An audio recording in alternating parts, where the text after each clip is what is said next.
Assalamualaikum warahmatullahi wabarakatuh. Hello student, welcome back to my YouTube channel. Ini adalah video tentang pertumbuhan dan perkembangan pada hewan dan manusia. Ini merupakan video lanjutan yang keempat dari pertumbuhan dan perkembangan pada makhluk hidup. Pertumbuhan dan perkembangan pada hewan diawali sejak terbentuknya zigot hingga mencapai usia dewasa. Terdapat dua fase pertumbuhan dan perkembangan pada hewan, yaitu fase embrionik dan fase pasca embrionik. Fase embrionik dimulai ketika terbentuknya zigot sampai berkembang menjadi embrio.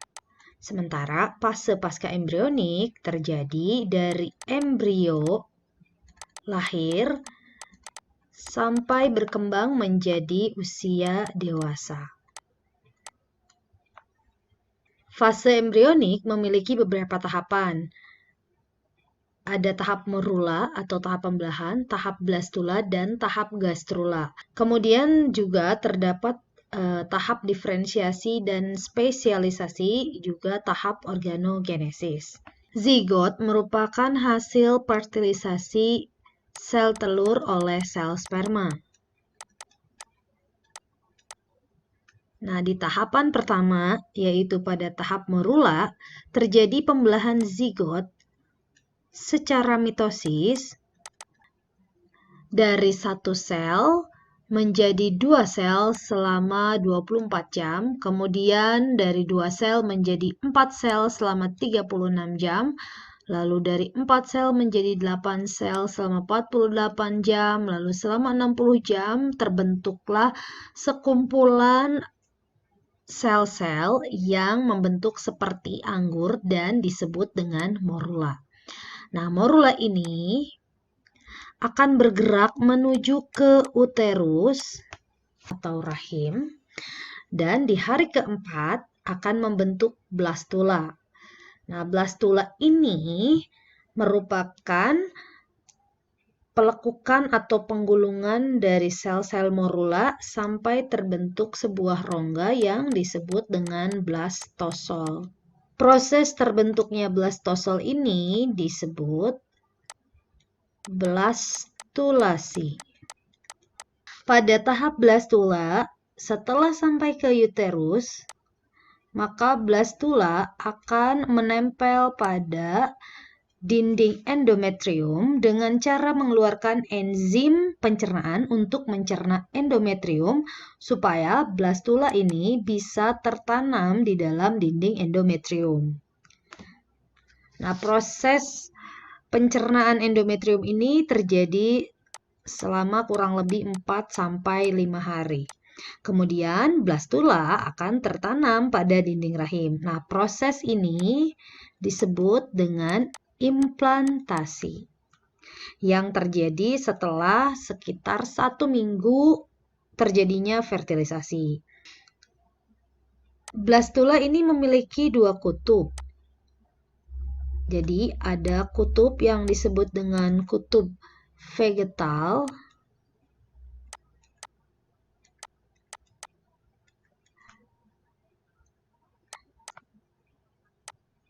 dan ada kutub yang disebut dengan kutub animal.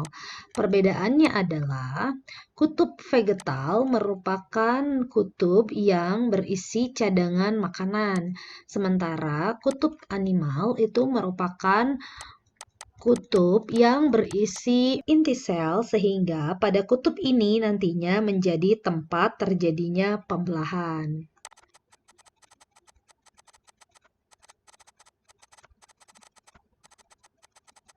Blastula akan meneruskan pembelahannya secara terus-menerus sehingga dihasilkan gastrula. Tahap gastrula ini adalah bentuk lanjutan dari blastula. Pada tahap ini terjadi pembelahan yang sangat cepat pada kutub animal, kemudian terjadi pelekukan tubuh yang semakin terlihat. Hasil pembelahan bermigrasi membentuk dua lapisan embrionik. Ke arah luar akan membentuk ektoderm, ke arah dalam akan membentuk endoderm. Di antara ektoderm dan endoderm ini akan terbentuk lapisan antara nih. Di sini akan terbentuk lapisan antara yang disebut dengan mesoderm. Proses pembentukan gastrula ini disebut dengan gastrulasi. Proses gastrulasi ini terjadi pada minggu ketiga setelah fertilisasi.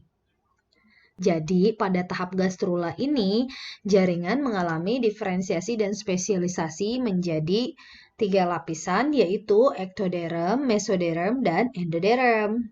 Kemudian, setelah memasuki tahap gastrulasi, maka akan terjadi yang namanya organogenesis, yaitu pembentukan organ-organ tubuh pada makhluk hidup yang berasal dari masing-masing lapisan tubuh embrio pada fase gastrula.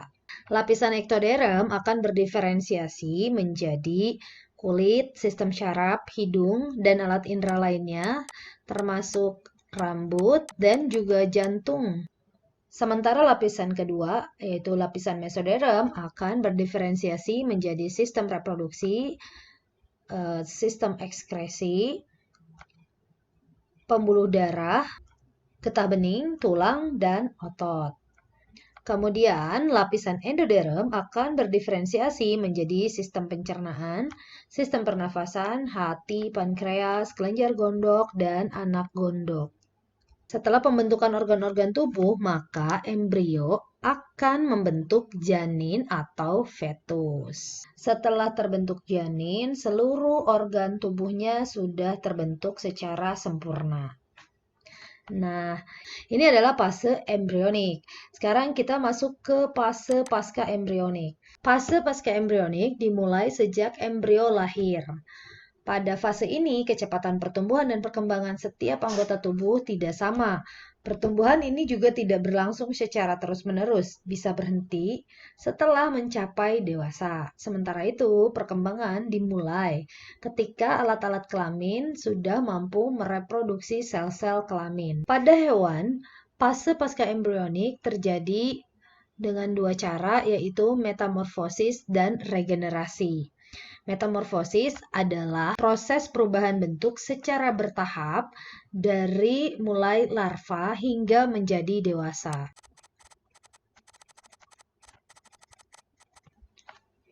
Metamorfosis pada hewan ini terjadi dengan 2 cara.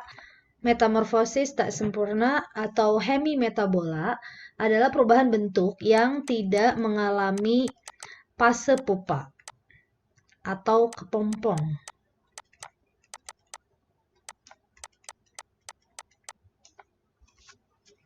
Jadi pada fase ini, hewan mudanya kalau kita lihat di gambar sini memiliki bentuk yang tidak jauh berbeda dengan hewan dewasa.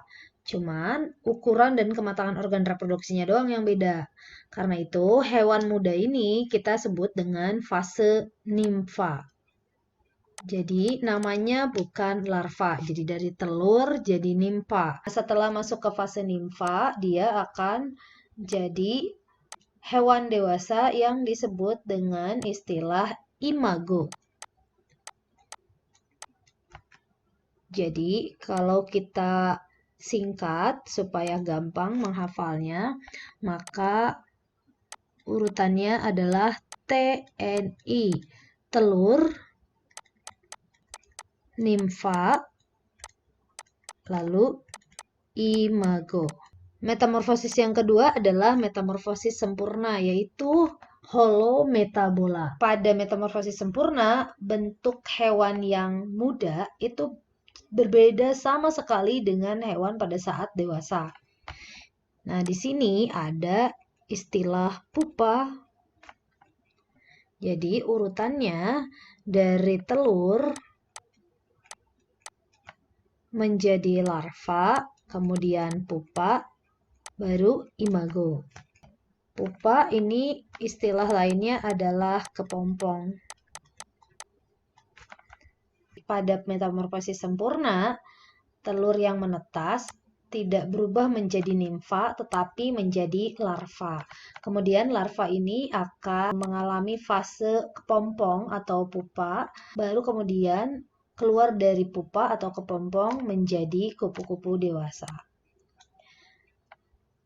Nah, selanjutnya ada regenerasi. Regenerasi itu adalah kemampuan untuk memperbaiki sel, jaringan, atau bagian tubuh yang rusak, hilang, ataupun mati.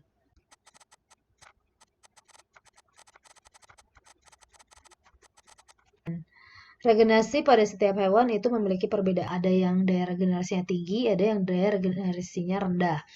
Hewan-hewan yang memiliki daya regenerasi tinggi seperti koi lentrata, misalnya adalah bintang laut. Kita tahu kalau bintang laut lengannya patah, dia bisa menumbuhkan kembali lengannya. Platyhelminthes, cacing pita, kemudian ada cacing gilik dan cacing tanah. Ini juga di Annelida. Terus ada crustacea, udang-udangan ya. Kemudian ada urodela. Yang termasuk ke dalam urodela itu contohnya adalah salamander. Yang kedua, ada yang daya regenerasinya rendah. Hewan yang memiliki daya regenerasi rendah adalah aves dari kelompok burung dan mamalia.